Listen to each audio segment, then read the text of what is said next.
Aqui com a gente nessa terça-feira. Esse era o aviso que eu queria dar, reforçar na verdade.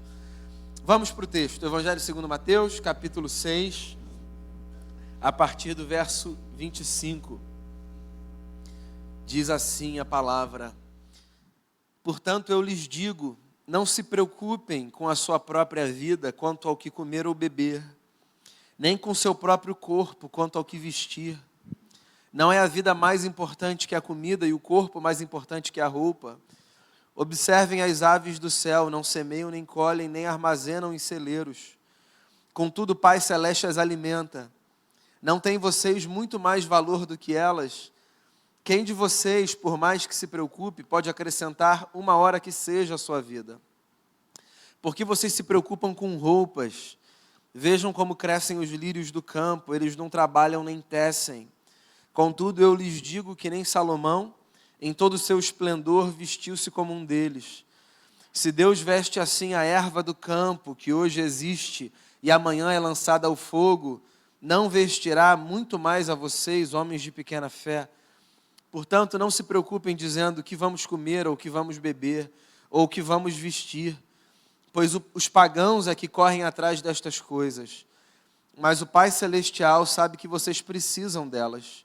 Busquem, pois, em primeiro lugar o reino de Deus e a sua justiça, e todas essas coisas lhes serão acrescentadas.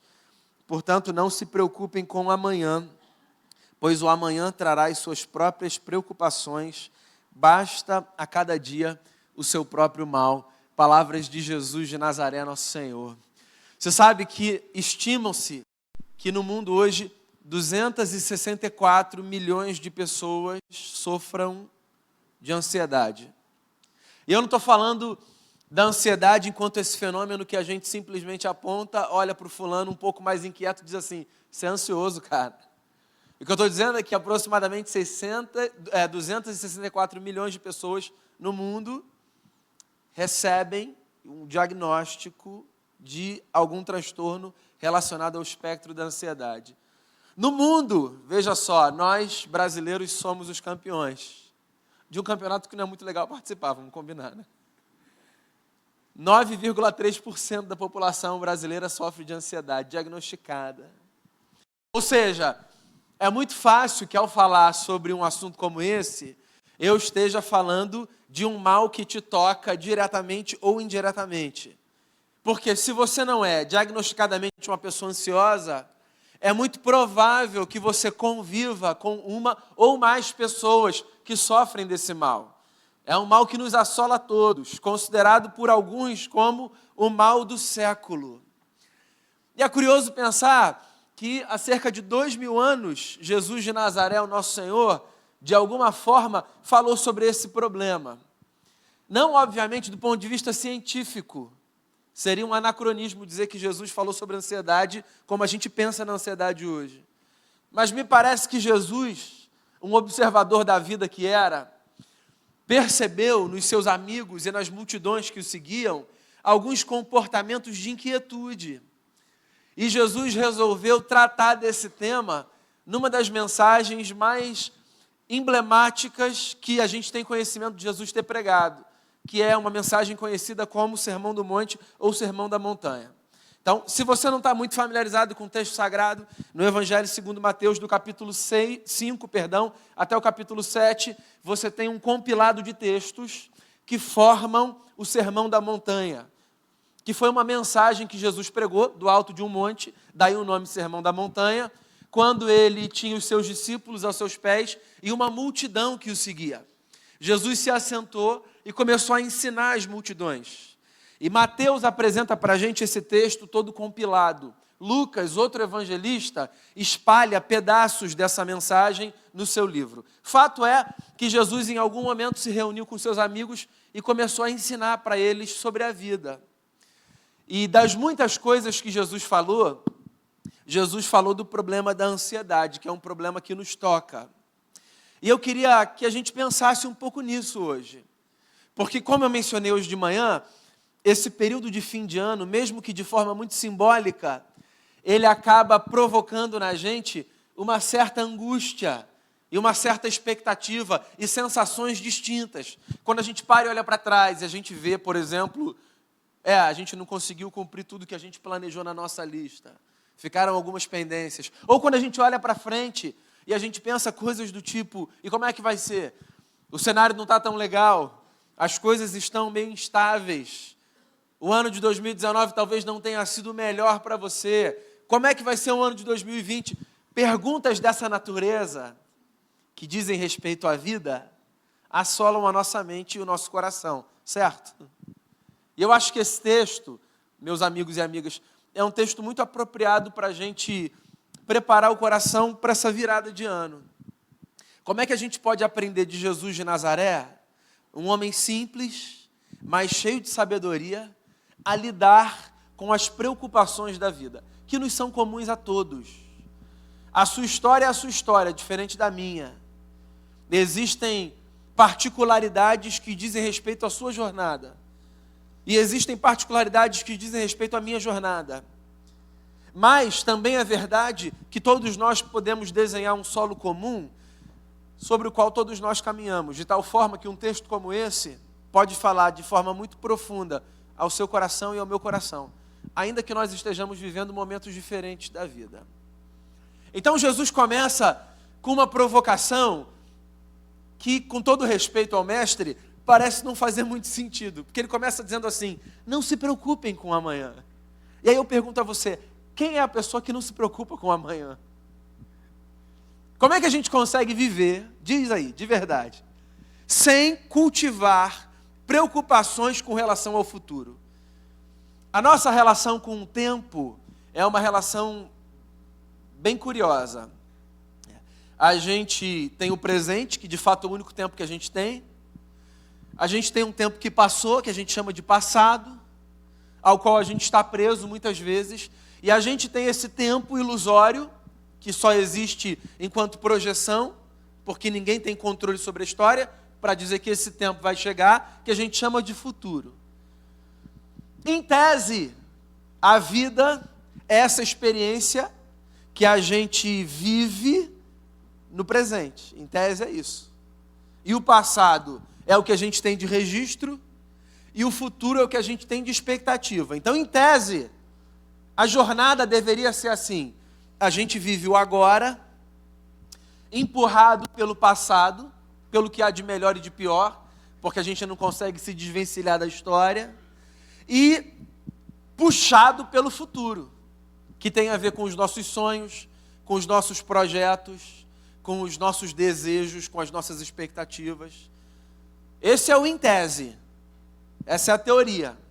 Qual é a prática? A prática é que a gente está no presente, porque a gente não consegue fugir dele, mas geralmente ou com a cabeça presa no passado ou presa no futuro. E aí, no caso da ansiedade, a cabeça está mais presa no futuro do que no passado. E ela tem a ver com essa angústia que a gente vive decorrente das muitas preocupações que nos invadem. Como será o amanhã? Com que dinheiro eu vou pagar as contas que eu tenho para pagar? Como é que eu vou fazer para dar conta dessa quantidade de trabalho que eu deixei para a última hora e eu não vou conseguir entregar? E perguntas outras, e mil, que surgem. E perguntas básicas como, com o que eu vou me vestir?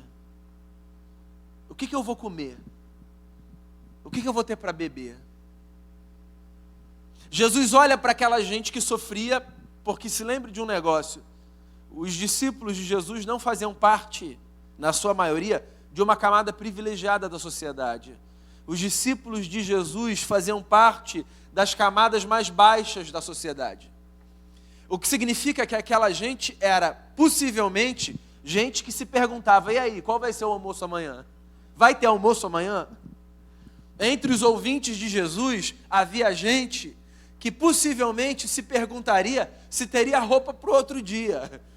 Porque Jesus era um sujeito, ele mesmo, pobre, que vivia à margem e que tinha como seguidores e seguidoras homens e mulheres que também viviam à margem.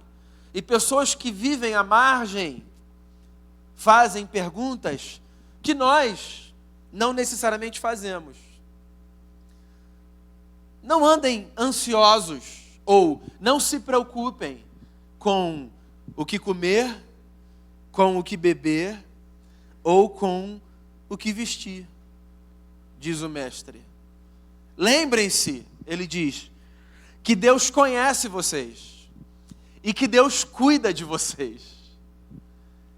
Você sabe, quanto mais a gente caminha, vê se não é assim, mais a gente se dá conta de que as grandes lições para a vida são os pequenos ensinamentos que a gente recebeu na infância. Verdade ou mentira? Na vida a gente aprende muita coisa sofisticada, que tem a sua serventia. A gente aprende resoluções filosóficas, a gente aprende tratados de ordens diversas, mas é impressionante como o que empurra a gente na história é o feijão com arroz que a gente come. São as lições básicas que a gente recebe desde a infância. E aqui está Jesus olhando para um bando de adultos e dizendo, olha, não se angustiem, Deus cuida de vocês. Pois você sabe que do alto da nossa sofisticação e no meio das muitas preocupações que a gente tem na vida, que fazem com que a gente experimente, não do ponto de vista científico necessariamente, mas do ponto de vista do senso comum, esse lugar da ansiedade, da inquietude, no meio das muitas preocupações que a gente tem, é bom que às vezes alguém nos lembre que nós não precisamos nos preocupar, porque Deus cuida da gente. E veja só, para que a minha fala não soe irresponsável, quando eu digo não se preocupe, eu não estou dizendo joga tudo para o alto. Eu só estou lembrando você que para além do seu esforço, para além do seu trabalho, para além do seu comprometimento, para além da sua dedicação, existe para a gente que crê nisso, na história, um Deus que cuida da nossa vida. De todo o Sermão da Montanha, a grande lição de Jesus é: Deus é o Pai de vocês. Essa pode ser uma lição muito basilar para a gente. Nós somos ocidentais, nós crescemos num mundo cristianizado e nós crescemos numa época em que há muito já chamavam Deus de Pai. Então a gente cresce ouvindo que Deus é o nosso Pai que está nos céus. A pessoa pode não ser religiosa, ela vai provavelmente dizer em algum momento da sua vida coisas do tipo: pera lá, eu também sou filho de Deus, certo? Ou seja, para a gente pensar Deus como Pai é lugar comum, não é inédito, não é surpreendente. Pois para o contexto religioso de Jesus, chamar Deus de Pai era não apenas inédito, mas um escândalo.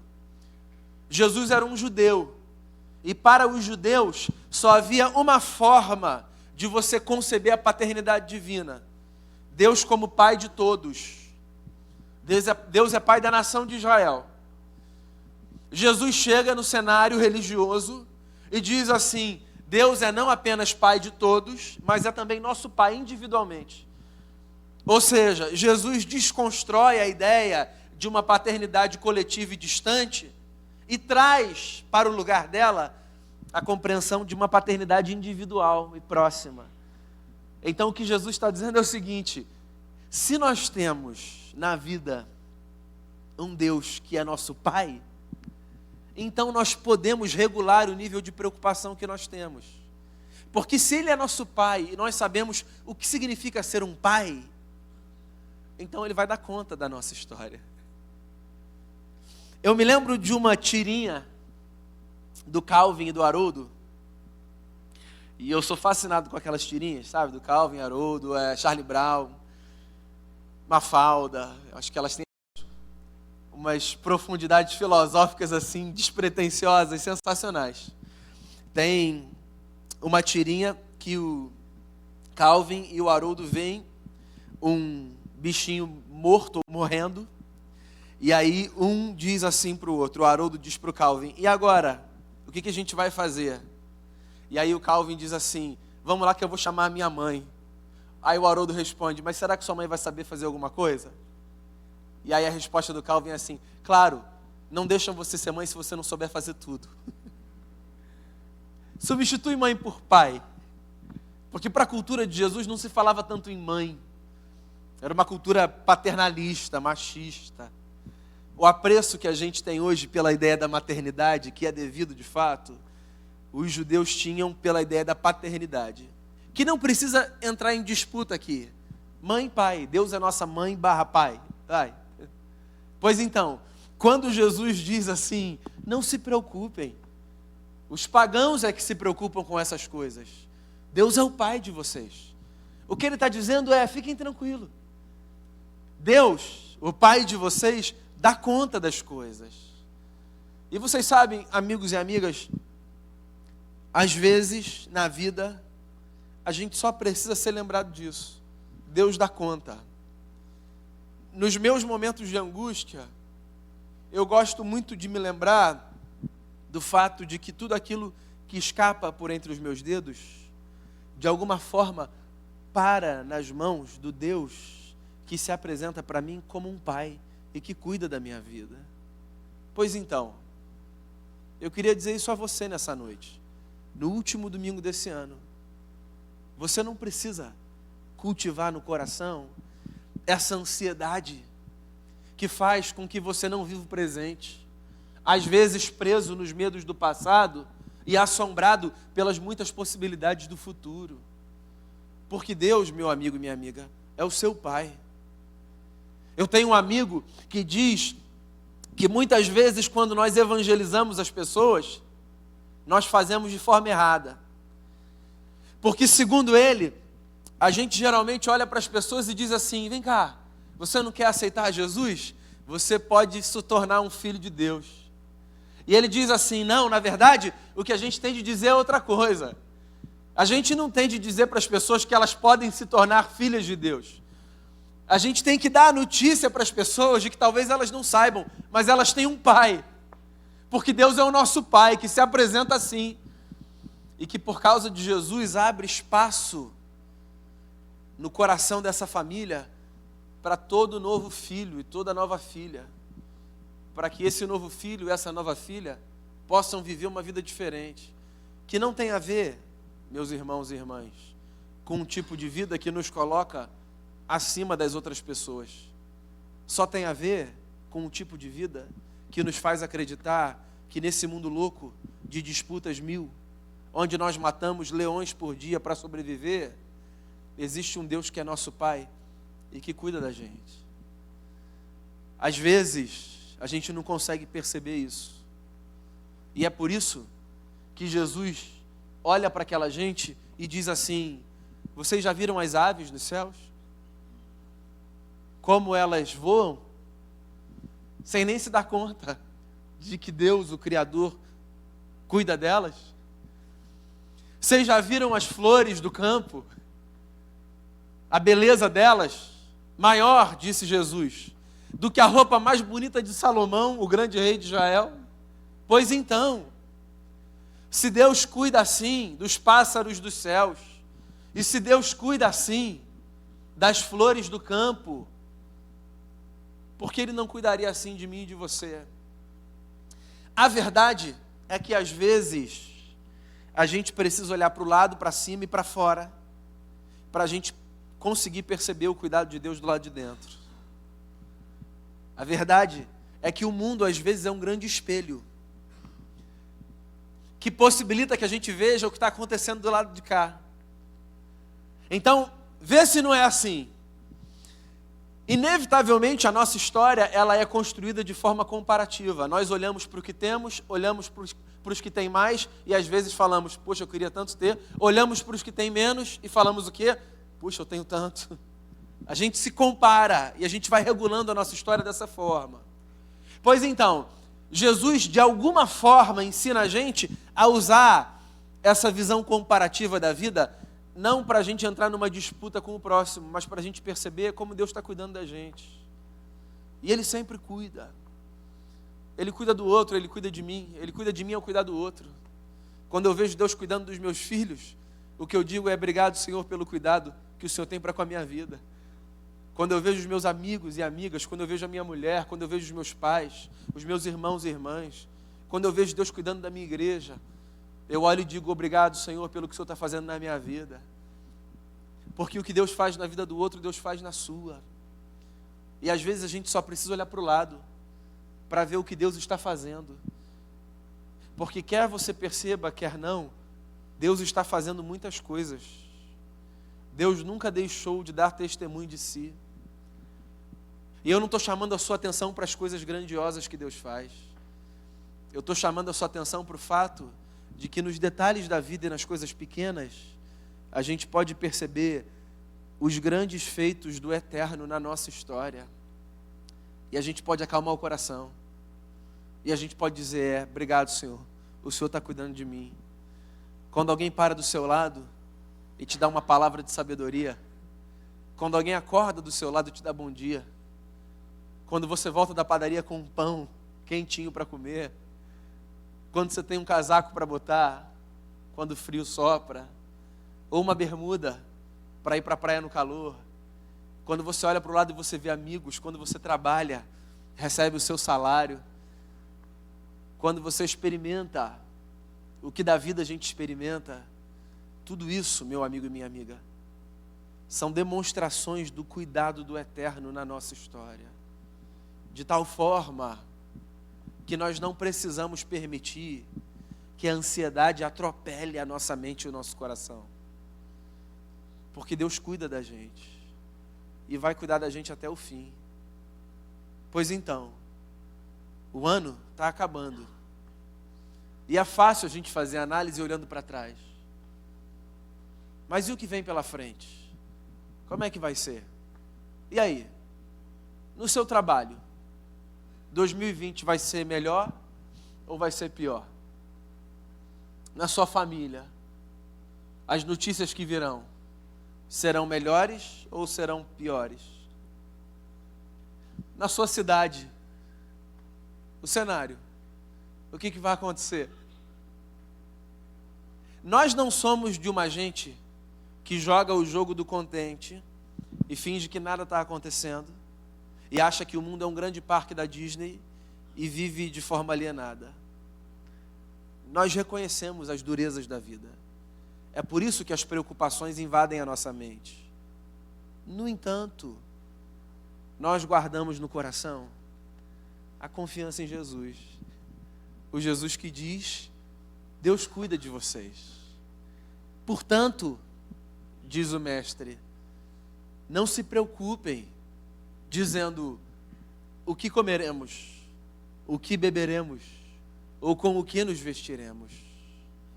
Busquem, em primeiro lugar, o reino de Deus e a sua justiça. E todas estas coisas vos serão acrescentadas. O que, veja só, não é sinônimo de se dedique em primeiro lugar à igreja e a sua vida vai entrar nos eixos. O que eu já vi de gente lendo esse texto, parando nesse finalzinho e dizendo assim, busquem, pois, em primeiro lugar o reino de Deus e a sua justiça, e todas as demais coisas vos serão acrescentadas. Portanto, irmãos e irmãs, prioridade para 2020, igreja. Viva na igreja, de segunda a sexta. E se você se dedicar integralmente à igreja, a sua vida vai deslanchar. Quer que eu fale a verdade? Não é por aí. Não é por aí. Buscar o reino e a justiça não é virar um religioso de carteirinha. Não é isso. Buscar o reino e a justiça é viver dentro da igreja e fora da igreja, embebido dos valores do Evangelho de Jesus.